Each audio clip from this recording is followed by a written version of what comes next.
I'm going to invite on to stage two sporting legends. Now, you might think this is the Culture and Creativity Forum. What are we doing with sports?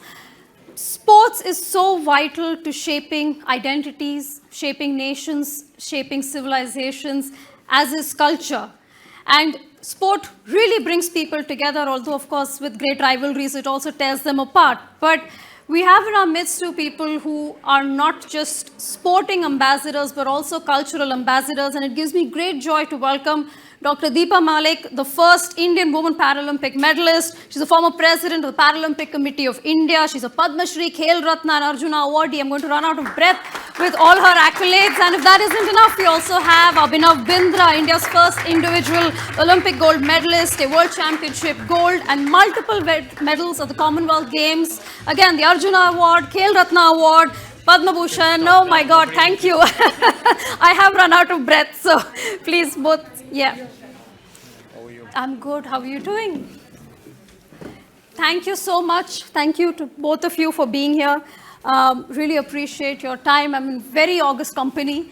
We've had you both through the week, and we've been very privileged at IGF to have the two of you talk about your own personal journeys, the odds that you've overcome, and really how you've become these legends. But what I really appreciate and what I want to talk about is your life after sport, because you could have just rested on your laurels, but through both your foundations, you're continuing to inspire and create a new generation of athletes and para-athletes. So Dr. Malik, if I can start, if you want to talk about your foundation and the work that you do, and then Abhinav, over to you.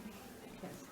So we have this foundation called Wheeling Happiness, and this is, I always say, was the brainchild of my daughter. Because when we were going through our struggling days as upcoming para-athletes, and as you know, me and my daughter, we both suffered our share of disabilities, and we thought sports was a great medium to talk about our abilities beyond disabilities. But as two educated women and going through common struggles, whether it was me at my age in my severe disability, or for her in her ambulant disability at her age, we realized that the struggles were almost the same for a person. When a person with disability starts the journey of sports, or not just sports, when they try to identify their journey to discovering themselves after undergoing a trauma or disability, or empowering themselves, so that how can we be the guiding lights? Because we've been there, done that. We've gone through our own share of struggles. So that is how Wheeling Happiness was born, and to help them with the right guidance, the right assistive aids, the correct wheelchairs in a particular disability, the right kind of rehabilitation, what is the kind of clothing, how to do bladder and bowel management. There were so many things that they were deprived of. Even I could get rehabilitated 7 years later than I got paralyzed into these things which would help you become a better athlete, a para-athlete. So that is how it was born, and that's what we do. We try to assist grassroots level children and those who reach out to us because they are financially challenged, or they are living in a far-flung area, to create their ecosystem accessible, so that in their own living area they can develop their faculties, and they can practice sports by adding a little bit of help here and there infrastructurally. And so that's how, because the journey to becoming, coming out of your home to becoming a national medalist, till you get absorbed by the government policies and government funding programs. I do want to talk about that. Yeah, so that journey is where we try and assist them. Yes, that's phenomenal. Abhinav, what about your foundation? Well, my foundation, my primary outreach to sport in India after my playing days got over. Our work is in 3 pillars. The first one's intervention. We support about 250 odd young athletes between the ages of 12 and 16 under a scholarship program called STEAM. So we integrate science, technology, engineering, analytics, and medicine into their training. We also provide 100 free surgeries to athletes who do get injured, and these needn't be elite athletes, but athletes at the grassroots level who also need support and rarely get it. We also have a program for the female athlete called Sport for Her. It's a platform to empower female participation into sport, but also empower them through their journey. Our second pillar of work is education, because I believe it's not just about supporting athletes, but it is about really empowering the whole ecosystem that surrounds the athlete. So we run a sports science and research institute where we give degrees in sports science, physiotherapy, psychology, nutrition, etc., etc. We do a lot of work in athlete mental health, because that is my personal passion, and I've done a lot of work with the IOC, the International Olympic Committee, with it, to bringing in all those resources into India.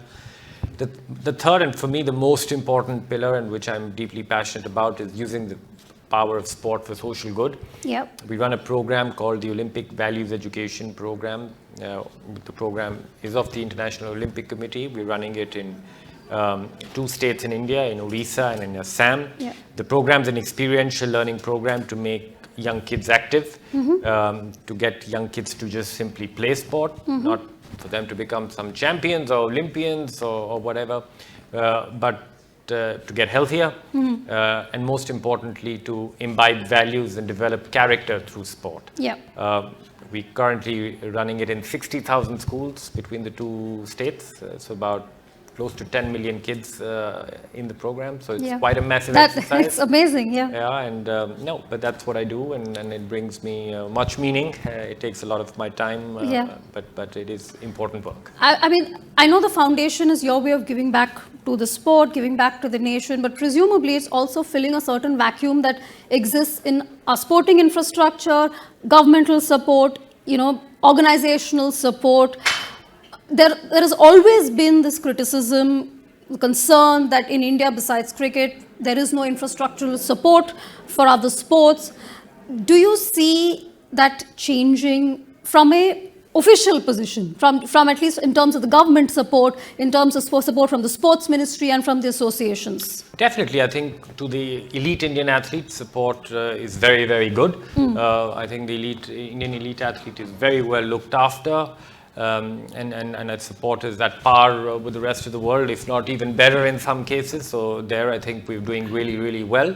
But I think what we need to see a change is in how we view sport. So far, India has embraced sport from the lens of winning tournaments, winning competitions, and that is good and that is absolutely important. Yeah. But what we need to see changing is, how we see sports role in nation building. We are a very young country, such a young population. We have to see how we can include sport in achieving our various goals objectives, that we have. So to make our country a healthier country, the role of sport can be absolutely massive. We have to get young people to play.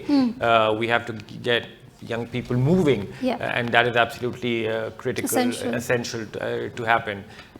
So from a health perspective, the role of sport is huge. From an education perspective, I think sport plays a very massive role as well. The next decade will be a disruption in education as well with artificial intelligence.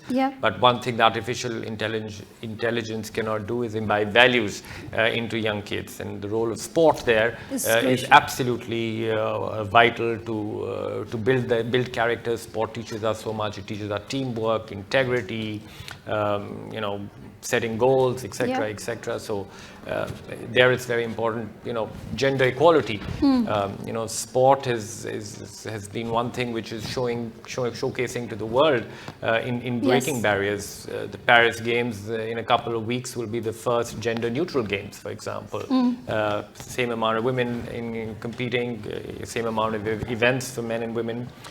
And we've seen it back home, when we have people like Dr. Deepa, Malik, and all the other champions, when they've gone out and win, they've inspired a whole generation of girls to take up sport and to play sport. So sports role there is, Yes, is very, very important. that's what I was saying, right? Sports is culture in many ways. It is, Absolutely. you can't separate the two. So when we do see this shift happening where sport really becomes a part and parcel of policy in different fields, Yeah. that is where we'll see the next spur of growth in sport, and that will help us reach our aspirations that we have. Let me just add on to that question, and you can answer both together maybe.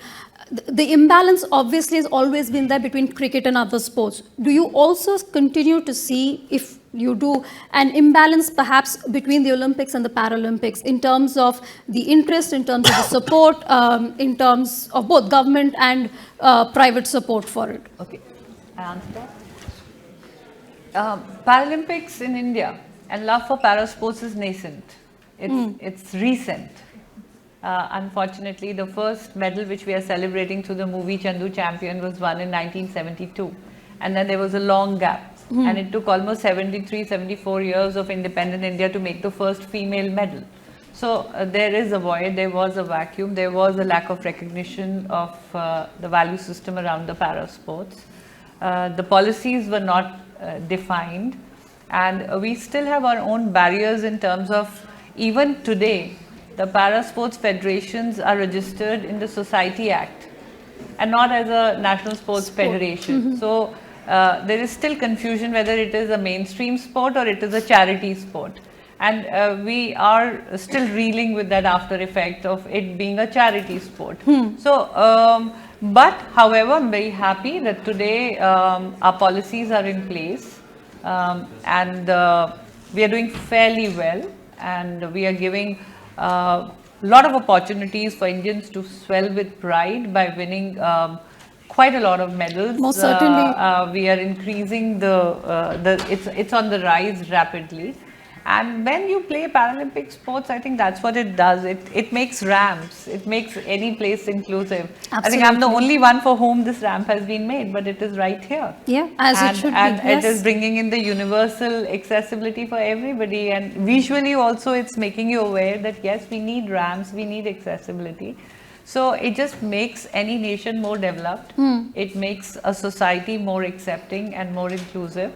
And parasports are definitely, when a person rises above their disability and goes out to play and makes your nation proud, it creates a better value system, like how you're saying, it teaches values, and the values get enhanced, multiplied when you see a person in disability winning a medal, working hard, pushing their boundaries. Most certainly. Yes, but the policies are in place, I would say, but we need to definitely expand the awareness part, more infrastructurally accessible sporting arenas. And like Abhinav said, we need to create an education system around it. Unless more and more coaches know how to train persons with disability, unless and until persons with disability while playing realize that there is a proper performance enhancing education, there is science, there is nutrition, there is conditioning, there is injury management.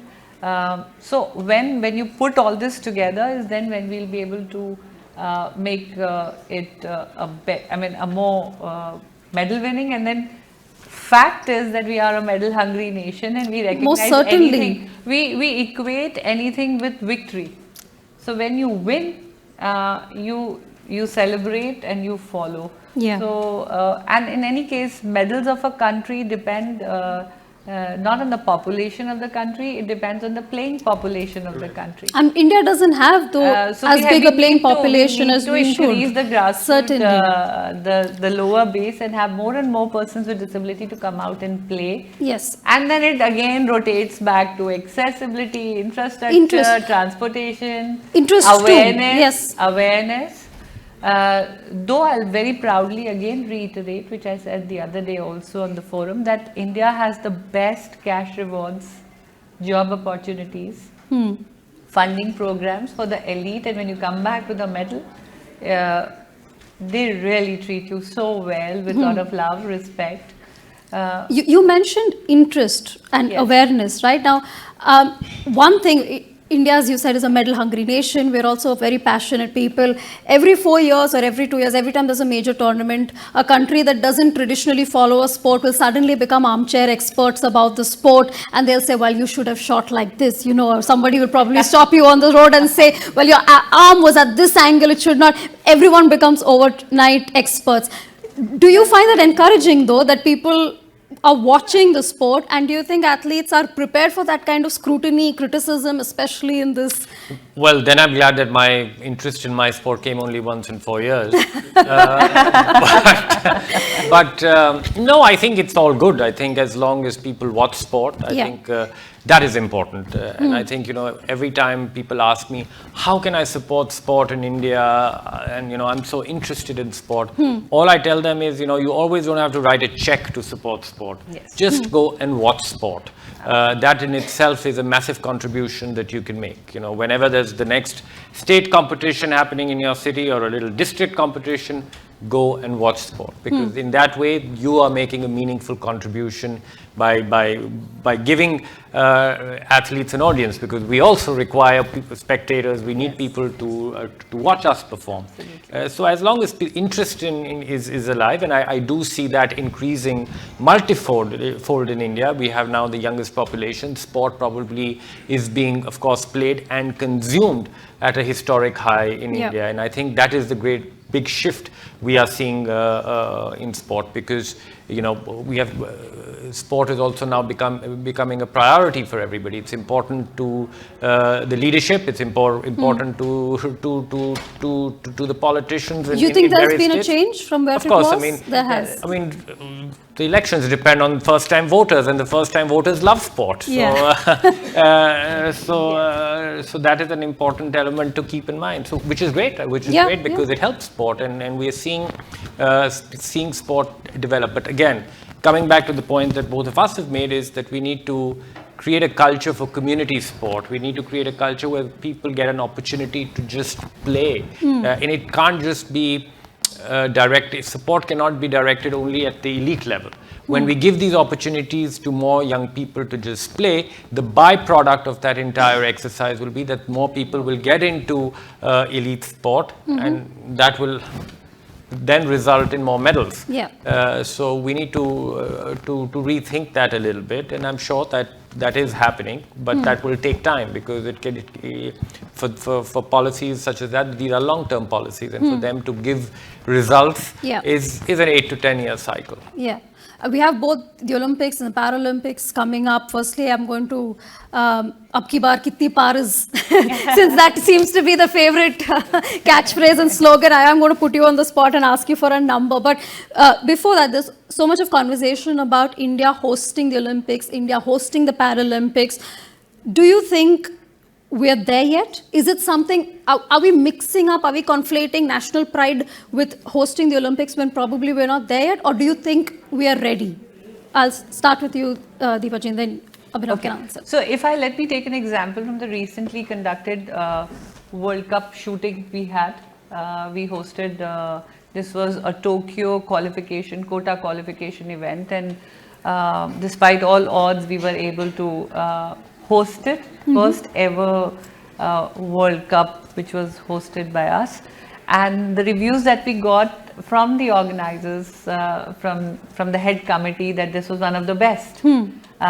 And let us be conscious of the fact that we really do not have that kind of accessibility, and yet we put it together. So when we put our minds to it, we can. And in 2025, we are trying to bid for the World Para-Athletics Championship as well, and athletics is the most popularly played sports in para sports.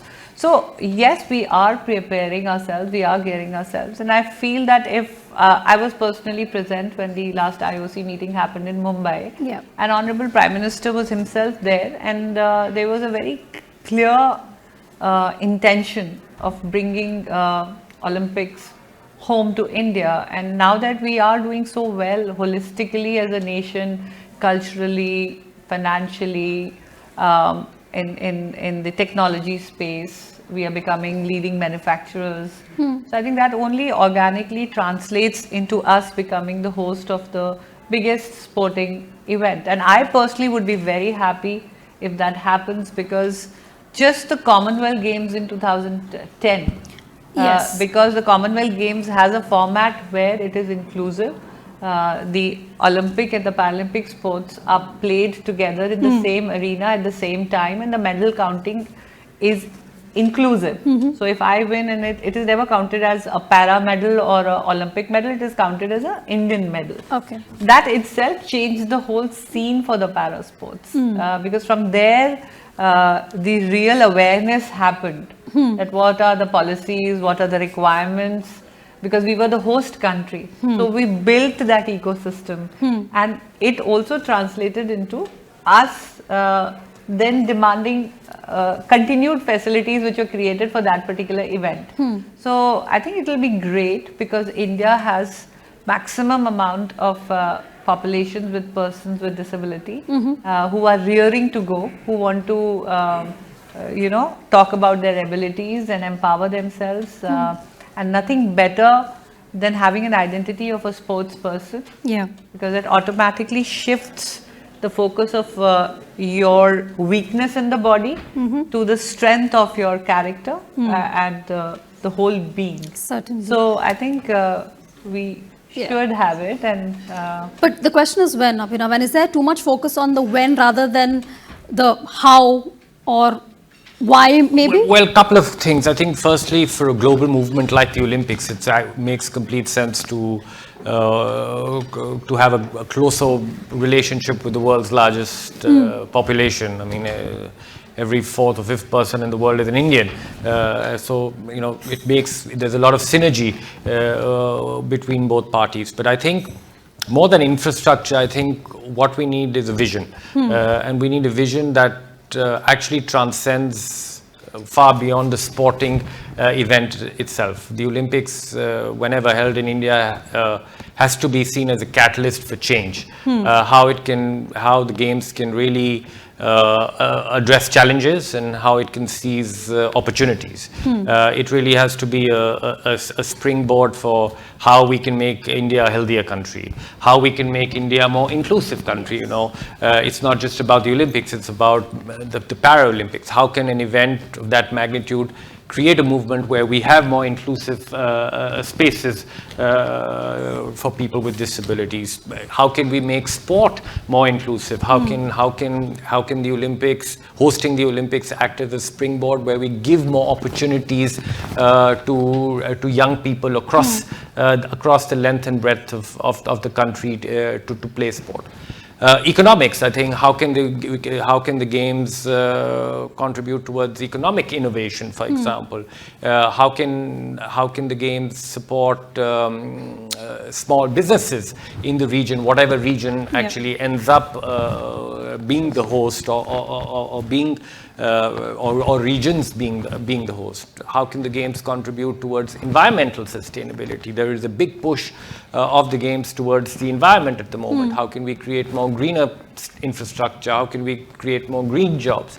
So we have to create a vision which transcends beyond sport, which we have to create a legacy which is before the games. We have to create a legacy during the games, and we have to create a legacy which goes far and beyond hosting the games. When we think of hosting the games, or we give a vision, a larger vision, then I think it makes a lot of sense to host. But it cannot just be centered to the 2 weeks of sporting competition and just scrambling to create the infrastructure and just get it done. We have to use this massive exercise to make India better.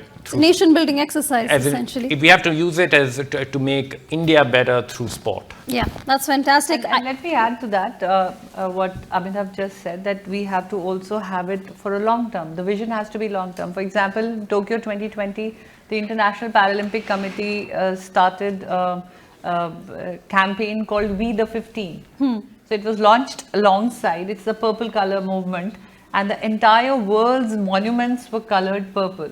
It also initiated the Purple Fest, one of the largest disability convention that is now already done 2 editions and is hosted in Goa by the Goa Disability Commission under the able guidance of Honorable Prime Minister.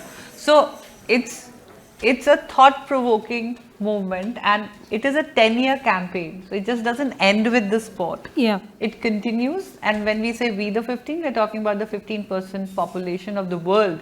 It is not country-specific, region-specific. It is we're talking about a whole world. So every time when the world comes together, I think every time an Olympic or a Paralympic happens, it's like the world coming together, and there is always something constructive that comes out of it. Certainly. Like from Tokyo 2020, for 10 years, we're talking about the rights of persons with disability, inclusion, and We the 15 is one such movement, and this is what sporting competitions like these can do. I'm completely out of time, and I'm going to get into a lot of trouble for this, but very, very quickly, any predictions for the Olympics, the Paralympics, anything very quickly, because I'm really in trouble now with the time. I think Paralympics, we definitely, if I talk about India's journey to Paris 24, it's going to be far better than Tokyo 2020. The number of sports have increased. Last time we participated in 9 sports. This time we are participating in 12 sports. The women participation is increased because the number of medals and your success depends on how many events and how many people have qualified to play and how close are we in the top 5 slots. So we do see a potential there for medals to grow. I do see them in double digits again, and since new sports are added, our chances are more. So it's going to be Fantastic. a better Performance, no doubt. Better performance, no doubt, with more women medals also on the cards. Well, our best ever with 7 at Tokyo. I'm quite sure that we'll better that. So we'll come back with our best ever performance, and hopefully with our first ever female Olympic champion. You're going to have more company very soon, I'm sure. Okay, thank you so much. Thank you.